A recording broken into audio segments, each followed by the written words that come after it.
Hi, I'm Faye and welcome to Faye Reads, where I talk about things that make the mundane more magical, namely books.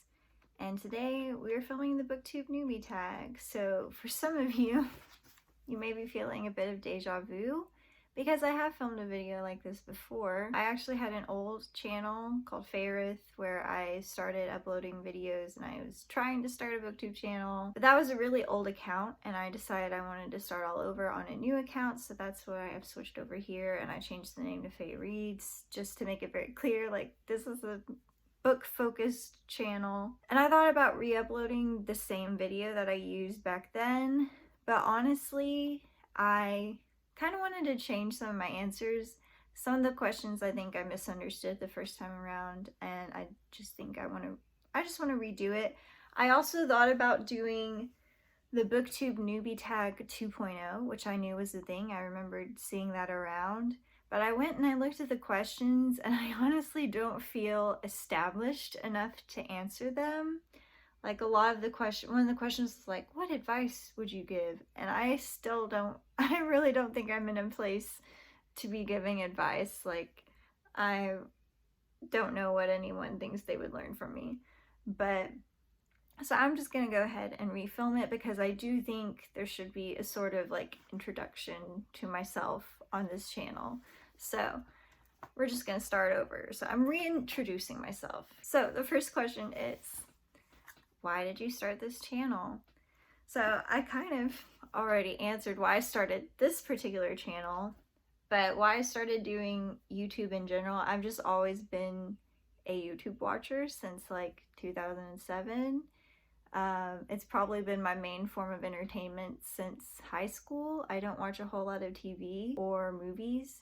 I mostly watch a lot of YouTube when I can. I don't know exactly when I started watching booktube videos. It was probably around 2015, I want to say. Eventually I got turned on to some booktube videos, and I've always wanted to do a YouTube channel because I've spent so much time growing up on the internet and I've always been a bit of a lurker.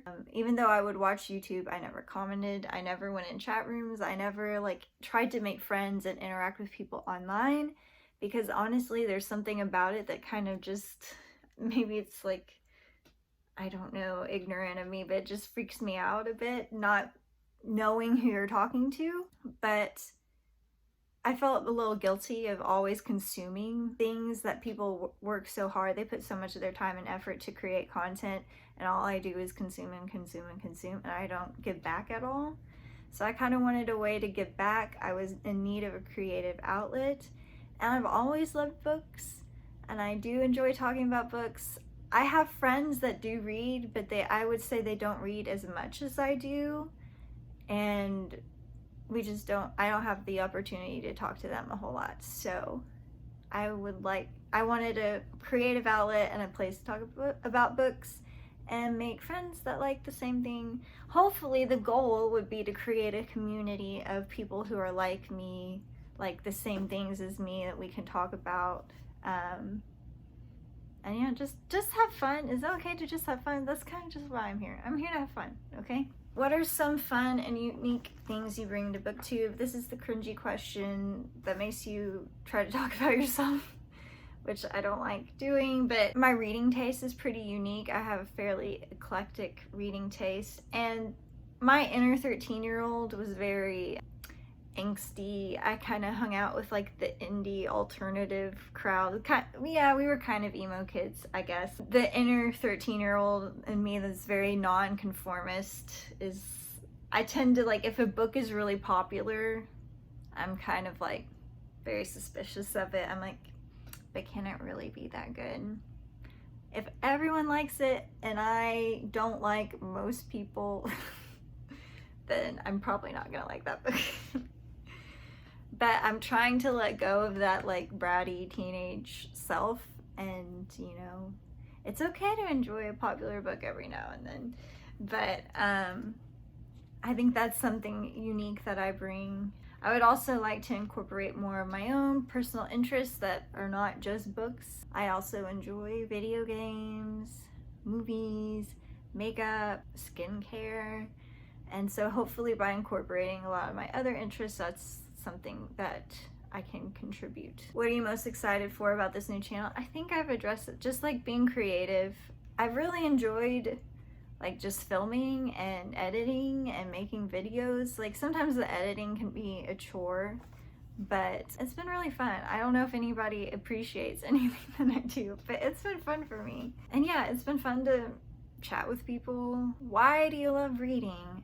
I love reading because it's fun, because it's an escape. It's a way to experience things that may never even happen to you, in a good way and in a bad way. But growing up, we were pretty poor, so even though, and I was bored a lot. I was basically an only child, practically. I have a brother, but he's very, very older than me, so I spent a lot of time alone, and I needed a way to entertain myself, and books from the library are free, so that was probably one of the most accessible things I could do with my time. And yeah, I just love the power that books have, and how you can create a whole world in your mind, and how magical that is. And that's like my sort of slogan for the channel, is make the mundane more magical. I mean, I know a book is a pretty mundane thing, but it ends up being such a transformative experience. Like not only going on within your imagination, it can transform you as a person. You know, many studies show that people who read are more empathetic. I feel like there's a Harry Potter study that says that, like, you know, kids who grew up reading Harry Potter grew up to be more altruistic or more empathetic or something like that. I don't know if that's just about Harry Potter. I think that's probably true for most people who read. But yeah, it's just fun, and it makes you a better person. What book or series got you into reading? I mentioned Harry Potter already. That was a big one. But I got onto it pretty late. I wasn't allowed to read it when I was really little, like when the books originally came out, like in the 90s. I think I really started reading them maybe about the time the Half-Blood Prince movie came out, which I'm not exactly sure, maybe like 2005. I'm just guesstimating. But I was older, more like middle school age probably. I really liked reading Harry Potter for sure. But I was a reader before that when I was younger, and the series that really got me into reading was the Little House on the Prairie series by Laura Ingalls Wilder, which, looking back now, I realize they're problematic in the way that they represent Indigenous people. But as a child, that just kind of, you know, went over my head. But I just really liked one that was about a girl, because growing up in school, we had to read a lot of, like, now this is probably me being, you know, having gender roles forced upon me, but there were a lot of like boyish books like The Call of the Wild and Hatchet, and all these, we kept reading all these books about boys that just go out in the woods and they have to survive. And it just seemed like that's all my teachers in elementary school wanted me to read, and I got so frustrated with that. Did anybody else have that experience, or is it just me? And or it was a boy in the wild, in the woods, surviving, or a boy with a dog. Those were like the two books that we read. But anyway, and I liked how spunky and independent and spirited Laura was. Yeah, looking back as a whole, probably not the best series. Don't know if I will read them to my future children if they exist, but yeah, that was where it all got started. What questions would you ask your favorite booktubers? The first time I did this, I said like logistical questions about filming and equipment and things like that, and I guess I would agree. But I think also what I'm really struggling with and this is just personal, is like connecting with the community and engaging with the community. I'm very introverted, and it's hard for me to reach out to people and like initiate conversation, and I'm just not that great at social media in general and like caring about it.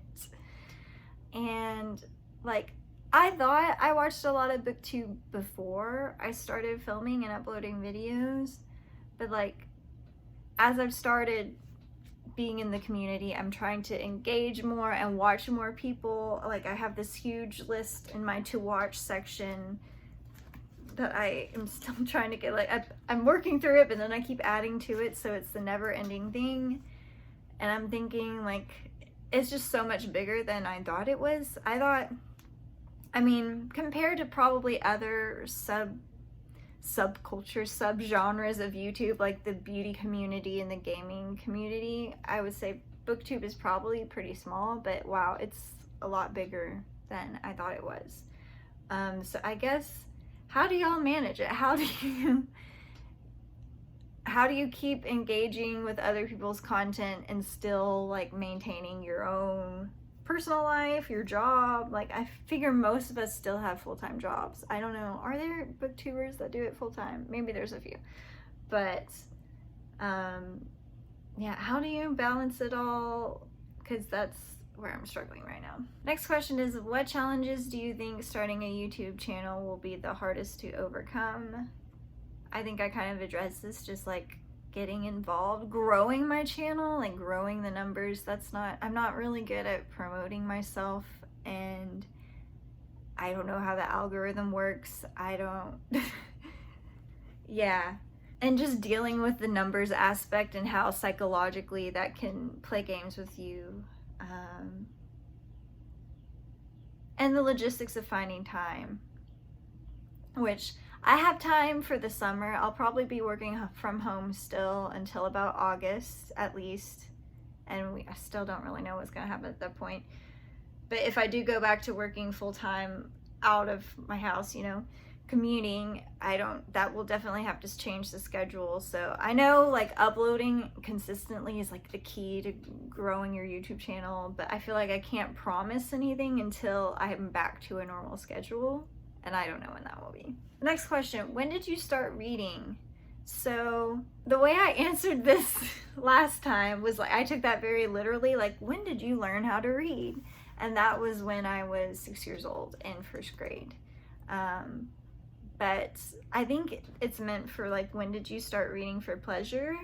But to be honest, I think it's about the same for me. I don't remember hating reading. I don't remember, I mean, it was hard at first, yeah, as you're learning. It kind of maybe gives you a headache at first, but I remember reading books as a child and enjoying it. I remember reading one of the Stuart Little books, and I was really little. I guess I was 6. I don't know, maybe I was 7. But I remember reading it out loud to my mom, and I read the word automobile for the first time, and like, it was like, that's a pretty big word, you know? Has a lot of letters, and like, my mom just like was so proud because I just did it all by myself. I didn't have to sound it out or ask her to help. Like, it just like came out of me, and I was just like, hey, I'm pretty good at this. And so, and I know I'm lucky. I know I'm a neurotypical person. I was never diagnosed anyway with any learning disabilities, and I know people have dyslexia and things that make it difficult for them, and that probably, it contributes a lot to them not enjoying reading. But I've always enjoyed it. I know there were times when I tried to kind of cover it up or act like I didn't enjoy it as much, because in school, like, it's not a cool thing to do. But I still always read anyway, because I think people thought it was weird anyway, no matter what I did. But yeah, I've always enjoyed it. Next is, where do you read? I read at home mostly. I have, within the last year or two, started listening to audiobooks, and I like to listen to them in the car when I'm commuting. But again, I'm not commuting right now, so I mostly listen to them when I'm doing chores or when I'm mowing. Now that it's getting warmer, I like to put an audiobook in when I'm mowing. And yeah, I just read on the couch or in my office, in bed. I can't really read at work. When I'm working at work, I don't have the time, but yeah, whenever I can, really. Finally, what kind of books do you like to read? I'm kind of all over the place, like I mentioned, and I feel like that's what I'm expressing with my energy right now. I'm all over the place. I would say generally, I like a lot of fantasy. I go back to fantasy a lot. I'll read sometimes my mouth doesn't work. I'll read young adult and adults. I do feel like I'm aging out of the young adult genre a little bit. Just lately, it seems like the young adult I've read, I've just been kind of like And maybe I'm not reading the right ones either. I don't know. I like some mystery, some historical fiction. When I was in high school, I was really into historical fiction and mysteries. I read a lot of those. Lately, I'm really interested in like weird fiction and short stories and stories that really are kind of unconventional, and they have like a dreamlike logic to them that are just really bizarre and fascinating. I like reading a story that I feel like I've never read before, and I like being taken for a ride and not really knowing what's gonna happen next. I have a wide range of interests, so really I'll read pretty much anything. So I don't know, maybe that's not helpful, but yeah, I'll generally read anything. But I do have, you know, a few hauls and a few wrap-ups posted, so if you're really interested in the kind of books I read, you can see more concrete examples there. You can probably catch some of the titles behind me.